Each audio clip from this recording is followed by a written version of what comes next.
Hello and welcome to another video review. This is Mafia 3 for PC, Xbox One, and PlayStation 4. What you're seeing here is the PC version.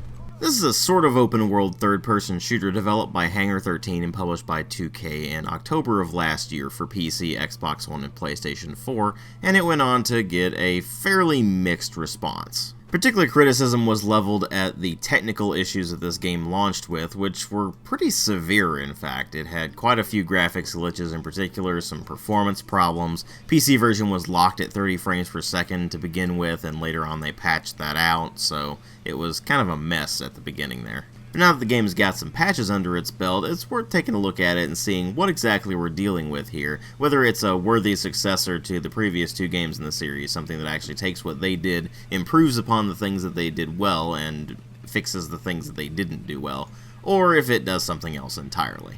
Well, let's go ahead and delve into this thing and find out what exactly happened here. Well, as far as presentation goes, it definitely looks quite a bit better than Mafia 2 did, but at the same time, there are still quite a few issues with it. For example, everything just has this kind of hazy look about it from all of the post-processing effects, and the lip-syncing outside of cutscenes is frankly quite awful. And while the environments are generally very well detailed, unfortunately there's some certain weather effects and certain sun effects that make it really hard to see what you're doing. This is particularly true when you have the sun haze effect basically obscuring all of your vision of the road ahead, which is all kinds of fun when you're driving at high speed and end up having to avoid other cars. It's also especially noticeable when the game decides that it's time to have a particularly heavy rain, and then you have these very long lines going across the screen and obscuring your vision. But if those aren't happening, what you have here is a rather solid presentation all around. They have put quite a bit of effort into making it look authentic for the time period, and that actually goes quite a long way to making the game look very good. Especially considering that on a raw technical level, this really isn't all that impressive and looks fairly comparable to just about any other open world game out there right now. But even with this attention to detail regarding the setting, unfortunately there are a few technical problems with the engine that really do cause some issues. The in-game performance really is not very good. Now keep in mind, I am running a GTX 1080 now, but when I started playing this thing, I was actually running a GTX 970. And it was an increase of maybe 30 frames per second, which is not really all that much when you consider that this thing was barely managing 60 frames per second on a GTX 970 at 1080p. Most of the time it ran in the 35 to 55 range, and that's pretty ridiculous for a 970 at 1080p. Now that I'm running a GTX 1080, the graphics settings are the same, but the performance is really not that much better. Yeah, it's running at about 60 frames per second most of the time now, but it occasionally will still drop below 60 frames per second, and most of the time it's somewhere in the 60 to 70 range. Considering the increase in power between a GTX 970 and a GTX 1080, as well as the massive increase in VRAM comparatively, that's frankly absurd. Even if it is a semi-open world game, there's some pretty serious optimization problems, and if you're running lower-end hardware, you're probably going to notice some very severe performance problems unless you really crank the settings down. Now, if it were only the performance problems that the game suffered from, then that'd be one thing, but the game also suffers from numerous glitches, and they are very frequent.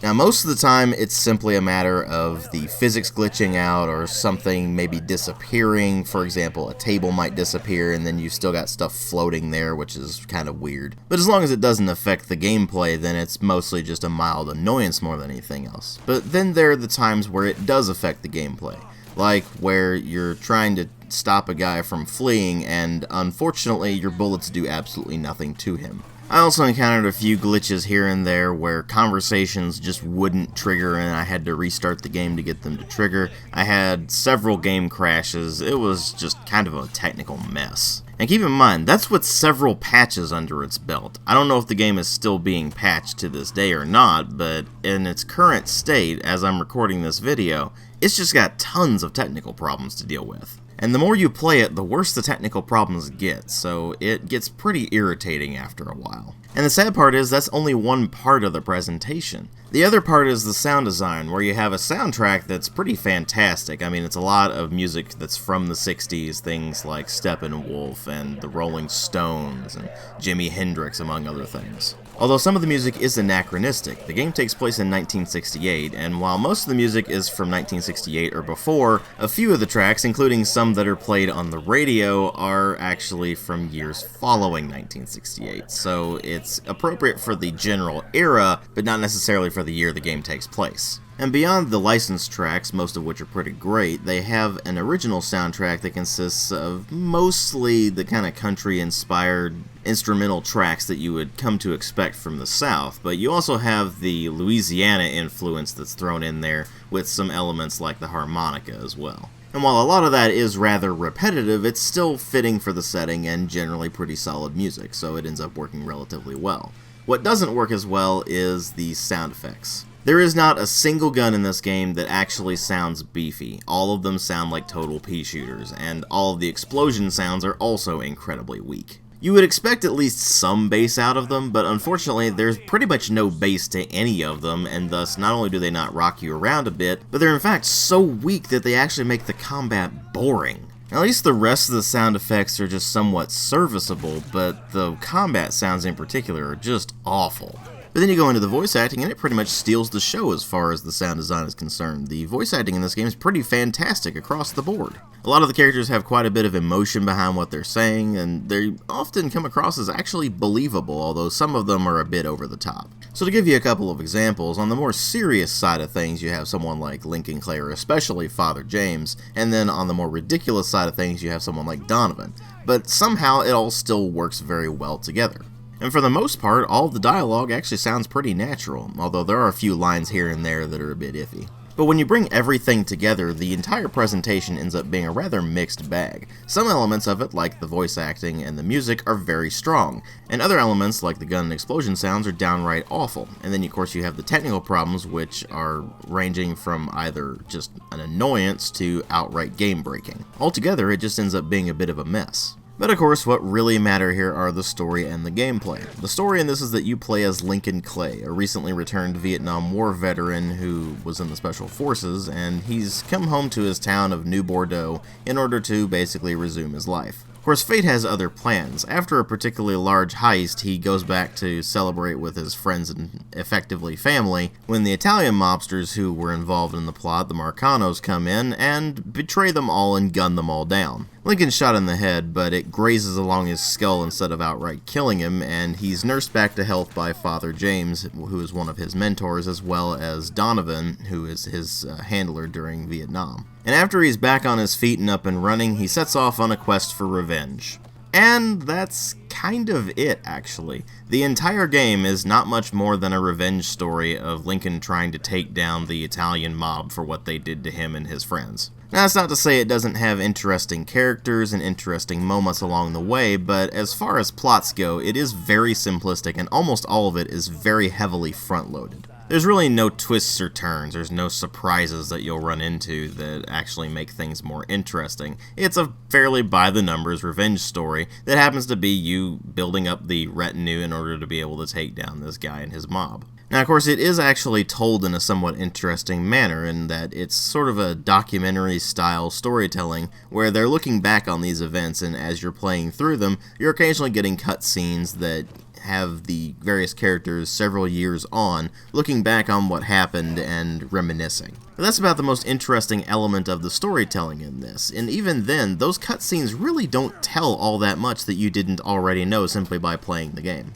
And it's kind of weird, because a lot of people have heaped a lot of praise on the story when there's really not much there. What there is a rather strong depiction of setting. They've done a great job of recreating that 1960s Louisiana feel. Everything looks and sounds pretty much like it should. Now, of course, that does also mean that the game does include numerous depictions of racism, which was the norm in the Deep South at that time. Now, the thing is, the idea of playing a black protagonist in the 1960s in the Deep South is certainly an interesting idea. It's something we don't really see, and the fact that they decided to go with that actually gives you a different perspective that is definitely setting this apart from other games. The problem is that instead of it actually giving you a wildly different perspective like it should, unfortunately, it's used as little more than set dressing. And that's really because the game becomes so wrapped up in the gameplay that it kind of ignores the story half the time. Because you see, Lincoln's plan is to destabilize Marcano's operations and take over them, so that's exactly what you do.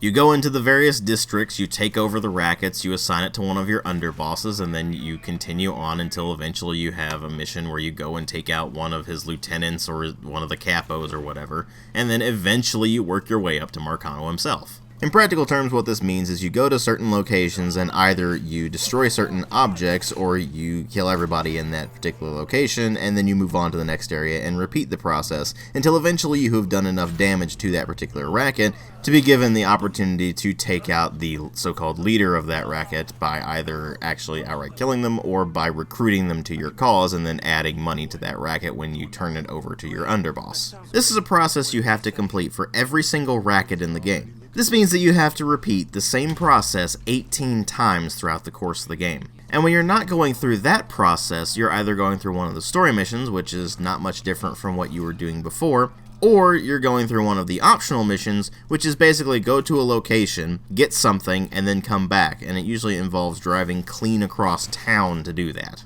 To say the game is extremely repetitive is an understatement, and to make matters worse, the moment-to-moment gameplay is really not very entertaining either. The combat system is a very bare-bones third-person cover-based shooter system where headshots instantly drop any enemy you're coming across, which means that it really doesn't matter what weapons you're using as long as they have ammunition. And it really doesn't help that the enemy AI is dumber than a sack of hammers. Their preferred tactic is usually either hang way back and take pot shots at you from a far distance, or walk directly into your line of sight and make it pathetically easy to shoot them to bits. This means that even though you have a minimal amount of health and you have a very low number of healing items on your person at any given time, you're still gonna come out on top of pretty much every single gunfight you get in. About the only times you won't win is if enemies manage to get behind you and you just don't notice them, which is very difficult to do considering that the minimap shows you where all of the enemies are at any given point. This means that combat becomes a tedious slog of just sitting there behind cover waiting for an enemy to expose themselves so you can line up the crosshairs and then just click the mouse button. It's practically a shooting gallery, and it just becomes incredibly boring. Similarly boring are the practically broken stealth mechanics, where they basically rely on line of sight. Does the enemy see you? If so, then they probably have spotted you already and you need to go take cover and start shooting back. If they're not looking at you, on the other hand, you have a chance to duck into cover, in which case they probably won't even notice you're there. They may come investigate an area, but that'll be really easy to deal with because then you can just do a melee takedown to instantly take them out and throw them back behind the cover. You can also lure enemies towards you by whistling at them, but that's really as far as the stealth mechanics go. Later in the game you will get access to suppressed firearms, which allows you to stealthily take down enemies from a distance, but you really don't even need those. There's also a melee button, so you can run up to an enemy, smack him around a few times, and then finish him off with a knife takedown, so it's pretty tedious to actually get involved in both the combat and the stealth. What does that leave? Well, it leaves the driving, which is serviceable, although all of the cars are from the 60s, which means that they handle like they're made of lead. There is a whole lot of weight behind all of those cars, which means that you end up with a lot of understeer in the game, and while it is period correct, it is kind of annoying to deal with. But apart from that, the only thing that separates it from just about any other GTA style game out there is the fact that you have a rear view mirror on the very top of the screen that you can look in to see what's behind you, which is kind of a neat feature, but ultimately kind of useless because it's so small that you barely even notice it. And unfortunately, that's all there really is to the game. There is a mechanic where if you don't give enough of the territories to the various underbosses, then eventually they may actually betray you and you have to go on a mission to take them out, but other than that,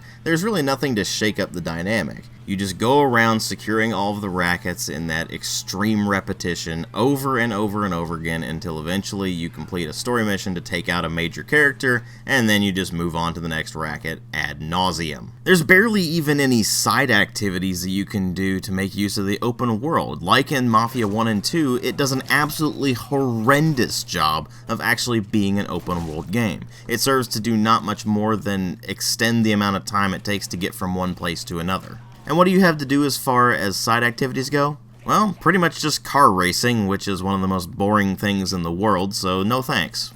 And even if you're not like me and you do for some baffling reason want to go on the actual car races, you have to go really far out of your way to do them. So it also makes it not worth doing in the long run. The whole game just ends up being this really tedious slog, and that's ultimately what makes it incredibly annoying to play. And beyond the extreme repetition of the gameplay mechanics to the point where it just becomes outright boring, you have a story that never really gains its footing. It's not really aspiring to be anything more than a fairly generic revenge story where you're toppling the organization from the ground up. And that's a real shame, because you can see moments where they very easily could have done something a bit more interesting. They could have gone off and explored more of the cultural aspects, instead of just relying exclusively on, let's topple the Marcano regime. There's barely any character development throughout the entirety of the game, and what little there is just serves to do not much more than say, oh hey, Lincoln is a monster, by the way, did you know that already? I mean, it's not like he's leaving a massive trail of bodies in his wake and making an example out of his foes or anything. I mean, who could possibly see him as a monster if he's doing things like hanging corpses from a Ferris wheel? But the thing is, you know he's gonna do that sort of thing right from the get-go, because the game pretty much opens up with a description of Lincoln as being taught how to do that stuff in Vietnam when he was serving in the Special Forces. He's basically bringing the war home, and that's precisely what you get throughout the entirety of Mafia III. It could have been something really interesting, but instead all you get is mind-numbing repetition to the extreme. And on top of all of that, it has a massive amount of technical problems that are holding it back. Ultimately, I give it a 2 out of 5. It's a mess. If they somehow manage to patch out the technical problems, then maybe it'll get a bit better, but you're still not going to avoid the ridiculous amount of extremely repetitive, extremely boring gameplay that you have to put up with in order to get through the entire storyline. And the payoff once you actually get to the end of the game and you complete the storyline really isn't worth it. Thanks for watching.